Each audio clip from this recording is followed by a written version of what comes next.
Hey guys, this is gimmicks. Welcome back to Super Mario 3D Land. Last time we took out World 1 and tried to do a glitch that I am terrible at, so we didn't make it.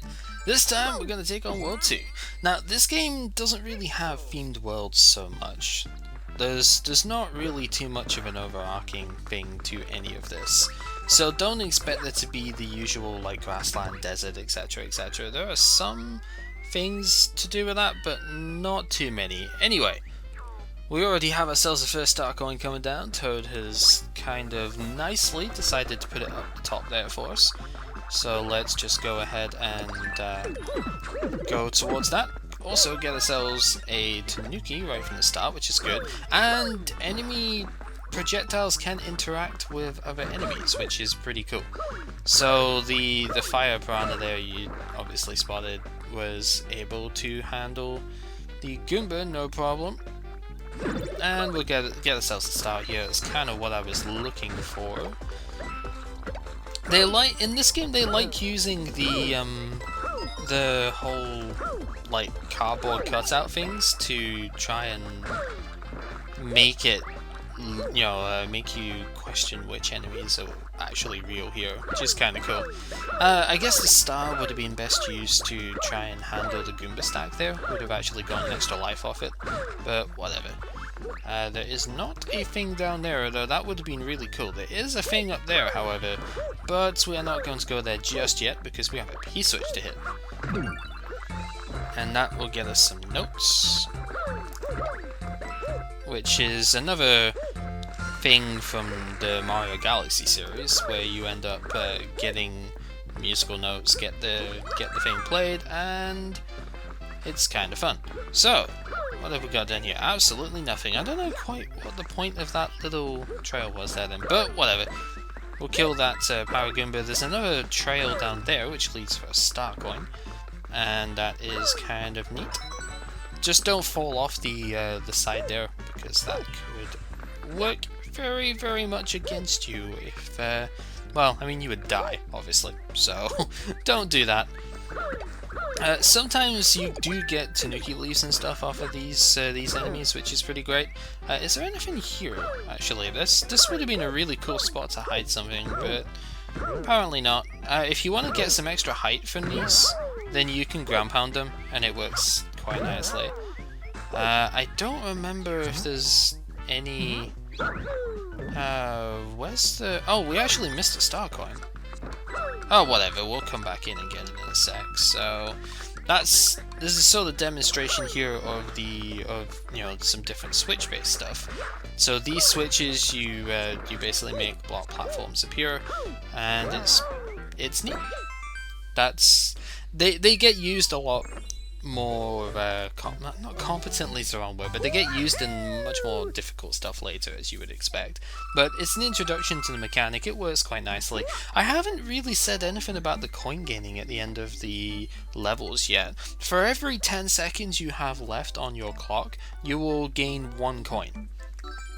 That rounds down, obviously, as you've probably been seeing, but it's a way of getting a few extra lives that you wouldn't necessarily get otherwise, which I think is kind of cool. So, we need to find ourselves that second star coin, and it would most likely just be going down the pipe, because we never went down the pipe. Yep, it's another one of these sort of 3D illusion puzzle things, that if you take a look here, that is actually what it looks like. So that's what we need to do, and then we need to go here, and it's all done. Again, if you do play this on the original 3DS, though, you can see the shadow of the box there, so it's probably not as bad as I was thinking, but I've heard a lot of people... I've never actually tried to play this game without the 3D. I've heard a lot of people find this game extremely difficult without having the 3D on, so... yeah, that's just a thing to note, I guess. Anyway, I reckon you could probably go ahead... yeah, you can just do that instead, and it works out nicely. So you don't even have to use the block here. If I remember rightly, the very little part of a speedrun I've seen of this game, there's a ton of stuff like that where you can actually skip the warp blocks, and it just becomes much quicker to do that. So, with that said, let's go ahead and take on 2-2. And hopefully grab ourselves all the stuff here. So, we have some darkness and the switch blocks again. So, yeah, this is more of an intro to the mechanic than what we had before. Of course, we could see the wall kick there. I don't actually know what was in here. Oh, 3D! You actually can't change the layout here, so you can't view that from the side, which is probably intentional. But yeah, I guess that's you could call that a reference to the Mario 3 1-1 pipe, where it had 3 at the end, because it could. If you didn't want a wall kick to get that star medal, then you could just do it like this way, I think, and you could get it there. So that's kind of cool. So now we have a little bit more of a threatening scenario with this, because that is instant death goo down there. If you played any of the new Super Mario Bros. Games, you will know that purple crap from a mile away. And then you can go here and get yourself a fire flower, which I guess is kind of useful for this stage. So we'll go ahead and do that. I don't remember where you're supposed to go with this. I guess you're not really supposed to go anywhere in particular with that, so whatever. Another one of these coin trail things to get a few extra things off of that. Nothing too fancy. There's not anything up here if I remember rightly, so we'll just ignore that. There is on the other side, however, if you look very carefully, there is a thing up there. Also, you can get a hint to that by using the fire flower there.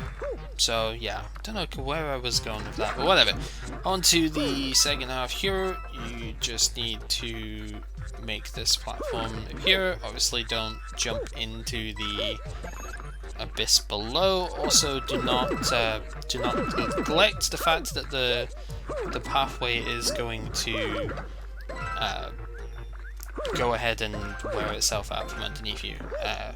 It is on a timer, so you cannot really afford to waste too much time with that.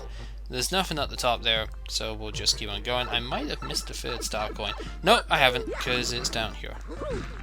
So you just need to be slightly observant with that, and you can grab the coin, go ahead and buff your way back through. You don't actually have to.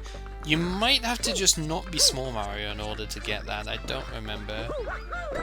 Anyway, we'll get the thing there. I could have used the Tanuki Leaf and made that easier, but I think for most of these it is possible to get them without the Tanuki Leaf. So that's kind of what I'm trying to do where possible, just because I can, you know. Alright, I think the last thing we shall do here is the mystery house. We'll try and keep this at I don't know if I want to try and keep this at 2 parts per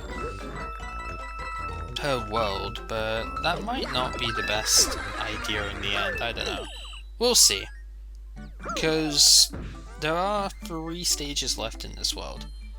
And since I'm not going in on toad houses and stuff at the moment, I think that's enough of a good enough spot to end. So, this has been gimmicks playing Super Mario 3D World, and next time we'll take on the second half of World 2.